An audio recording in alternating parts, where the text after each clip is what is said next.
আসসালামু আলাইকুম প্রিয় দর্শক, সবাই কেমন আছেন? চলে আসলাম এই মুহূর্তের আজকের সবচেয়ে গুরুত্বপূর্ণ আবহাওয়ার খবর নিয়ে। আজ রাত থেকেই শুরু হচ্ছে তীব্র শৈত্যপ্রবাহ। তাপমাত্রা নামতে পারে 5 ডিগ্রি সেলসিয়াসের ঘরে। আগামীকাল ভোর থেকেই আবহাওয়ার বিরাট বড় পরিবর্তন। ফের ঘন কুয়াশা, বেল্টের সতর্কতা।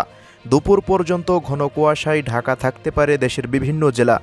তো আগামী 24 ঘন্টা থেকে 72 ঘন্টার মধ্যে রাজধানী ঢাকা থেকে শুরু করে খুলনা, বরিশাল, চট্টগ্রাম, সিলেট, ময়মনসিংহ, রাজশাহী ও রংপুর বিভাগের কোন কোন জেলাগুলোতে আবহাওয়া পরিস্থিতি কেমন থাকতে পারে জানিয়ে দেব। সম্পূর্ণ বিস্তারিত ভিডিওটি না টেনে একেবারে শেষ পর্যন্ত দেখতে থাকুন।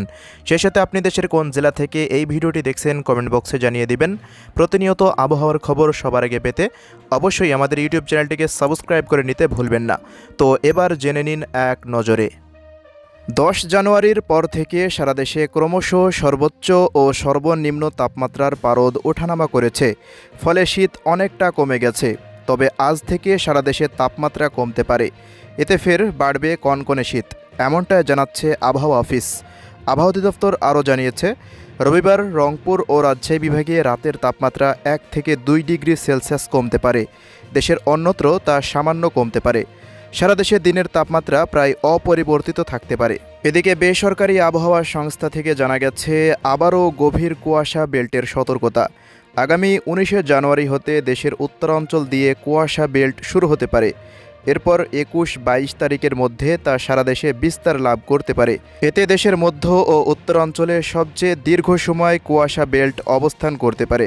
এছাড়া দেশের বাকি এলাকায় দুপুরের মধ্যেই অধিকাংশ দিন পরিষ্কার হয়ে যেতে পারে।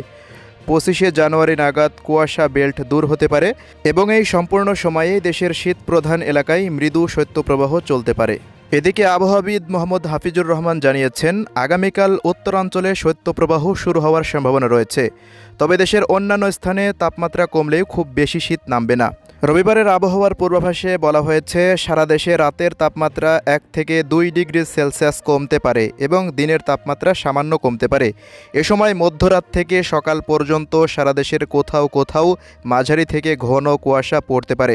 এছাড়া সোমবার 20 জানুয়ারি সকাল 9টা থেকে পরবর্তী 24 ঘন্টায় অস্থায়ীভাবে আংশিক মেঘলা আকাশসহ সারা দেশের আবহাওয়া শুষ্ক থাকতে পারে এবং মধ্যরাত হতে সকাল পর্যন্ত সারা দেশের কোথাও কোথাও মাঝারি থেকে ঘন কুয়াশা পড়তে পারে। প্রিয় দর্শক, এবার জেনে নিন দেশের 8 বিভাগের সর্বোচ্চ ও সর্বনিম্ন তাপমাত্রা। আজ 18 জানুয়ারি 2025 ঢাকায় সর্বোচ্চ তাপমাত্রা ছিল 28 ডিগ্রি সেলসিয়াস এবং সর্বনিম্ন 15 ডিগ্রি সেলসিয়াস। চট্টগ্রামে সর্বোচ্চ 28 এবং সর্বনিম্ন 16 ডিগ্রি সেলসিয়াস। খুলনায় সর্বোচ্চ 28 এবং সর্বনিম্ন 15 ডিগ্রি সেলসিয়াস। রাজশাহীতে সর্বোচ্চ 28 এবং সর্বনিম্ন 12 ডিগ্রি সেলসিয়াস। বরিশালে ছিল সর্বোচ্চ 28 এবং সর্বনিম্ন 15 ডিগ্রি সেলসিয়াস। সিলেটে সর্বোচ্চ 26 এবং সর্বনিম্ন 14 ডিগ্রি সেলসিয়াস। রংপুরে সর্বোচ্চ 27 এবং সর্বনিম্ন 13 ডিগ্রি সেলসিয়াস। ময়মনসিংহে ছিল সর্বোচ্চ 27 ডিগ্রি সেলসিয়াস এবং সর্বনিম্ন 14 ডিগ্রি সেলসিয়াস। উল্লেখ্য, দেশের সর্বনিম্ন তাপমাত্রা আজ তেতুলিয়ায় 8.3 ডিগ্রি সেলসিয়াস রেকর্ড করা হয়েছে। তো দর্শক, এই ছিল আজকের সংক্ষিপ্ত আবহাওয়া পরিস্থিতি। সকলকে এতক্ষণ সাথে থাকার জন্য ধন্যবাদ।